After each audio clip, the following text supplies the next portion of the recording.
Ciclo de mejora continua. El ciclo de mejora continua es una herramienta que permite enfrentar cualquier tipo de problema que se quiera analizar.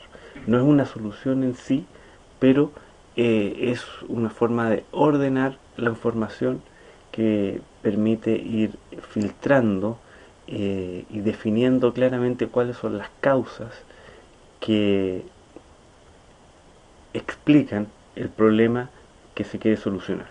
Y dentro de este ciclo hay varias etapas, donde vamos a ver la primera etapa, que es definir el problema. El ciclo de mejora continua consta de 6 partes. La primera etapa es definir, algo tan simple como definir el problema. Segundo, medir, esto implica recoger datos, levantar estadísticas que permitan ir ordenando la información para poder sacar mejores conclusiones. Después, analizar la información que se recolectó anteriormente, y recién después de todo ese proceso viene la etapa de mejorar, donde finalmente se proponen las soluciones. O sea, antes de proponer las soluciones, primero debemos definir claramente el problema, recoger información, hacer un análisis de esa información, y recién ahí podemos tener el panorama claro para poder proponer una solución.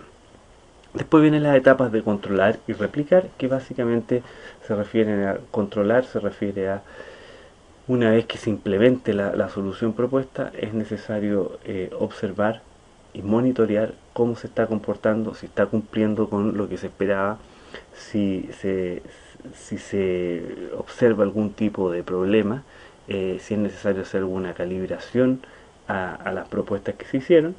Básicamente es un monitoreo. Y finalmente, replicar. Si este proceso fue exitoso, entonces podemos aprovechar esta experiencia para aplicarlo a otros procesos similares. Eso es básicamente el concepto de replicar. Aprovechemos la experiencia. Finalmente, volvemos a la etapa de definir, porque este es un ciclo infinito, ciclo de mejora continua, que se refiere a que siempre hay una oportunidad de mejora. Si enfrentamos el problema y proponemos una solución y obtenemos algún tipo de beneficio, no es el único beneficio que podemos obtener. Pues un nuevo análisis permitiría encontrar otras posibles mejoras al proceso que se está analizando.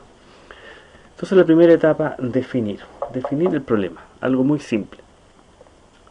Y podríamos decir, si no sabes exactamente lo que no está funcionando, no lo podrás arreglar. O sea, definir claramente el problema. Muchas veces definimos el problema como algo obvio y resulta que su definición no permite hacer un buen análisis posterior.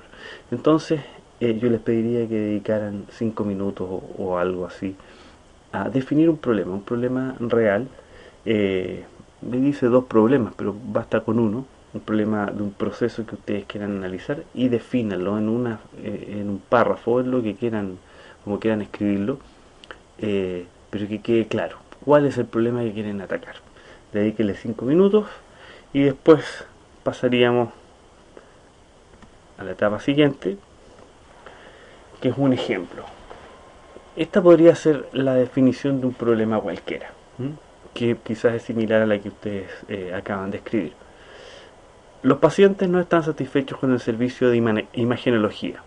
La disponibilidad de equipos es pobre. Bueno, acá se ve claramente cuál es el problema, cuál es el defecto y qué productos o servicios son afectados. Podría ser una típica definición de un problema. Pero podríamos ser más específicos y decir, los pacientes de la zona sur no están satisfechos con el servicio de imagenología. La disponibilidad de equipos escáner es pobre. Entonces acá se agregan las dimensiones: dónde ocurre el problema, qué parte del proceso está mal, en qué área geográfica o instalación ocurre esto. Parece más completo y ayuda mucho más a poder ir avanzando en la propuesta de una solución. Si somos más específicos, podríamos decir, los pacientes de la zona sur no están satisfechos con el servicio de imagenología desde enero. La disponibilidad de equipos escáner es pobre desde la disminución de turnos de radiología. Ahora podemos saber cuándo se observó el defecto y si es que hay algún patrón en la historia. Obviamente que esta definición es mucho más completa, nos entrega más información que nos permite ir dándole una dirección al análisis que tenemos que hacer posteriormente. Bueno, y así podríamos seguir avanzando Y podríamos decir que los pacientes de la zona sur no están satisfechos con el servicio de imagenología desde enero, en que las quejas aumentaron en un 15%. La disminución de equipos escáneres pobres desde la disminución de turnos de radiología. Las demoras causadas por falta de disponibilidad han aumentado en un 40%. Entonces ahora, ¿qué tan amplio es el problema? ¿Cuántos productos son defectuosos? ¿Qué tan a menudo falla el proceso? Si es que hay alguna tendencia. Por lo tanto, esta definición sin duda es más completa y ayuda a entender mucho mejor el problema. Y así podríamos seguir avanzando y vamos a llegar hasta esta última definición, que incluye otros elementos, y vuelvo a leer la definición. Dice: los pacientes de la zona sur no están satisfechos con el servicio de imagenología desde enero, en que las quejas aumentaron un 15%, en un momento en que las quejas en otras zonas se han mantenido. La disponibilidad de equipos escáneres pobres de la disminución de los turnos de radiología. Las demoras causadas por falta de disponibilidad han aumentado un 40%, aunque el flujo de pacientes solo se han incrementado en un 5%. Por lo tanto, ¿cómo sabes que el problema es un problema y qué estándar de performance no se ha cumplido? Entonces, esta última definición, y obviamente se podría seguir avanzando y definiéndola en más detalle, pero ya incluye algunos elementos que sin duda son más específicos para poder hacer una definición.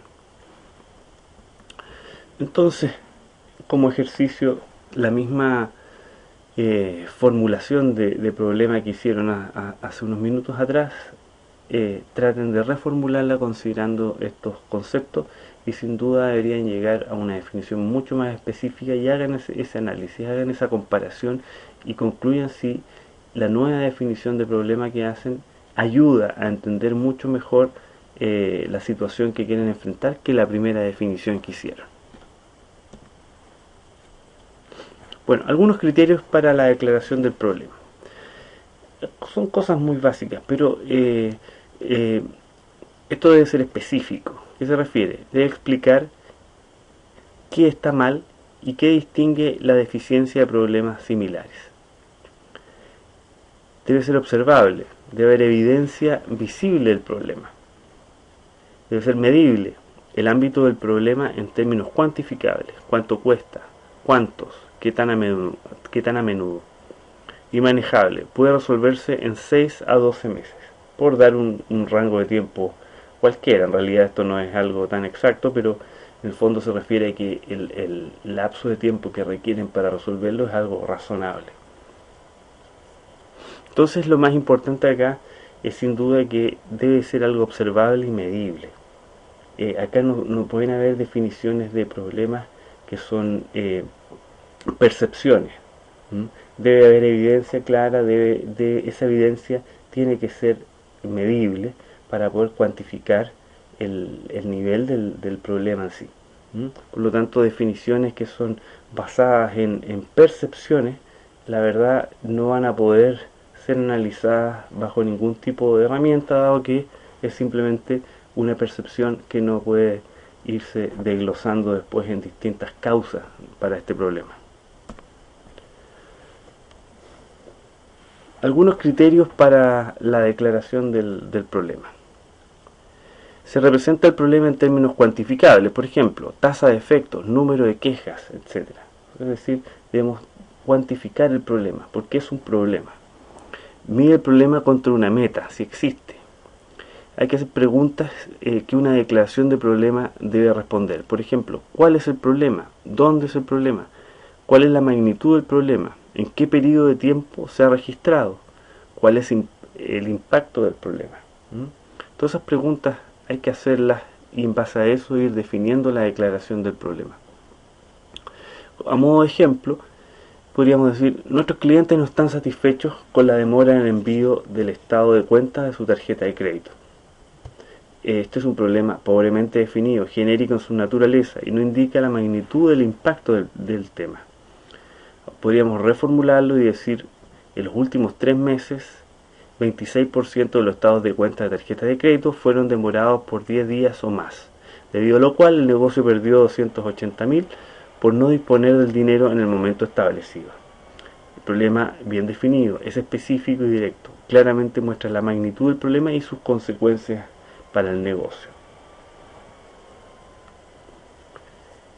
Siguiendo bajo la idea de distintos criterios que se pueden usar para definir el problema o describir una misión, la misión del proyecto, podríamos decir: los procedimientos de despacho para los reemplazos de partes toman 10 días más que nuestros competidores. Eliminar las demoras en documentación antes que las partes sean despachadas. Esa podría ser una definición de problema. Sin embargo, como comentario, después de recolectar información y analizar los datos, se determinó que los procedimientos de la bodega eran la causa principal del problema. Entonces, ¿qué ocurre con esta definición del problema? Al sugerir una solución, este problema está sugiriendo una solución en su misma definición, nos genera una perturbación. Entonces, sin conocer la causa, no es posible encontrar una mejora efectiva. Intentos de resolver el problema sin conocer la causa raíz están condenados a fallar. Entonces, cuando definamos un problema, deberíamos considerar estas reglas básicas. Las declaraciones de una misión o de una declaración de problema no deben asignar culpa, no implican causa y no sugieren una solución. No podemos definir un problema donde ya se sabe, por definición, está el responsable o la solución. La idea de la mejora continua es poder ir analizando esto por etapas y llegar a la etapa de analizar y a la etapa de mejora donde recién se propone una solución. Pero no podemos definir un problema con una solución o un culpable a priori. Podemos decir ahora el mismo ejemplo: los procedimientos de despacho para reemplazo de partes toman 10 días más que nuestros competidores. Instalar un log computarizado para acelerar el proceso. ¿Qué ocurre acá? Esta misión implica que el procedimiento puede ser mejorado con un log computarizado sin importar la causa del problema. Nuevamente acá estamos proponiendo una solución sin saber realmente cuál es la causa. Entonces, sugerir una solución sin conocer la causa no es posible encontrar una mejora efectiva. Intentos de resolver el problema sin conocer la causa raíz están condenados a fallar. En la misma línea, asignar culpa. El departamento de despacho necesita mejorar sus procedimientos de trabajo para reducir el tiempo necesario para despachar reemplazo de partes. Esa definición de problema ya está implicando quién es el culpable. Y esta misión implica que el departamento de despacho es el que tiene la culpa por el problema. Sin conocer la causa, al asignar culpa reduce el deseo de los individuos a participar en resolver un problema. La solución de un problema requiere participación activa de muchos en la organización. Entonces, obviamente que es una mala definición del problema. De esa manera, tenemos que tener algunos cuidados al momento de definir una misión o definir un problema para que el proceso de mejora continua vaya cumpliendo las etapas como corresponda y no partamos en la etapa de definir ya encontrando la solución al problema o encontrando cuál es la causa del problema. Bueno, como resumen, en la primera etapa del proceso de mejora continua, muy simple, definir el problema. Sin embargo, es sumamente importante. Una buena definición del problema es un excelente punto de partida para poder ir avanzando en las otras etapas y poder llegar con éxito a cumplir con los objetivos.